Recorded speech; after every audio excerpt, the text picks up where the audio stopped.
Ang pagtuturo sa isang junior bore or batang barako ng tamang proseso para sa koleksyon ng similia or semen collection ay isang malaking bahagi ng pagpapalahi ng baboy, lalo na sa artificial insemination.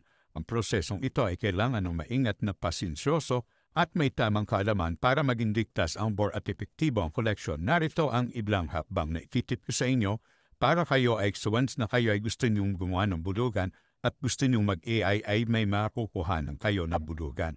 Paghahanda ng mga bago ang koleksyon, edad ng bore, dapat nasa tamang edad ang inyong bulugan, nasa 7 to 8 months pataas bago simulan ang training.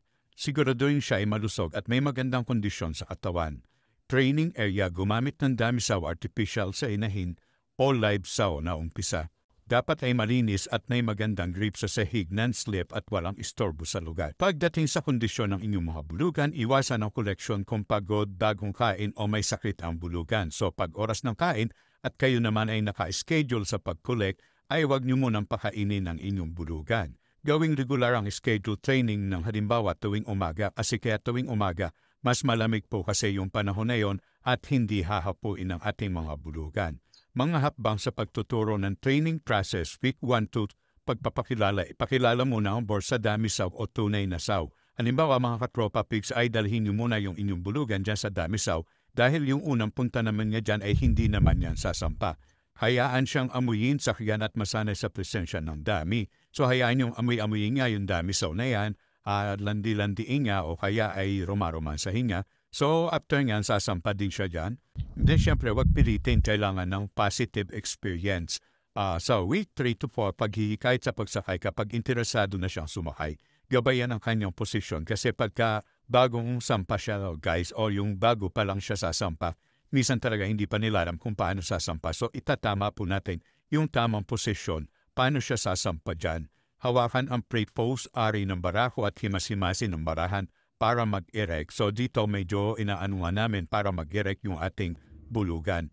Pwede rin gamitan ng pheromone spray o ihalo ang ihi ng inahin para maengganyo. So para ma-attract po siya dito sa ating damisaw.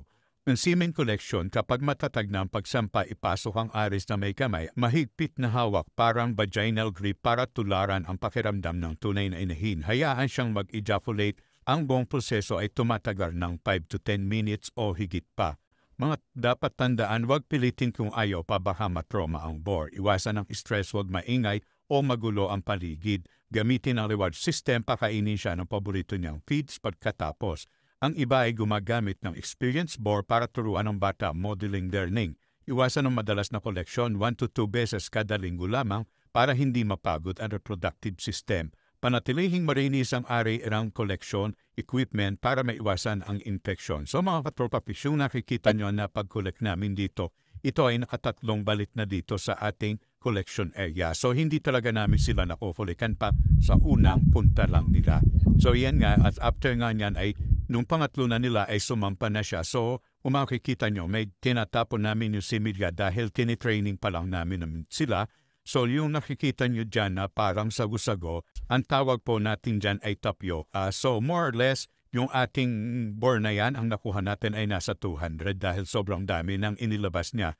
At nabitin pa nga yan dahil bumaba siya. So ang mga bulugan natin ayaw din ng nabibitin, nagagalit ang mga yan pag nabibitin na parang tao. So iwasan natin sila na mabitin. Pero kung siya yung kusang bumaba, ay okay lang. Pero hanggat maaari, ay wag na wag nating bibitawan yung anyang ari para hindi siya mabitin. So for today's video guys, eto lang po muna. Maraming salamat sa iyong panonood, pagla-like, pag-share, pag-comment.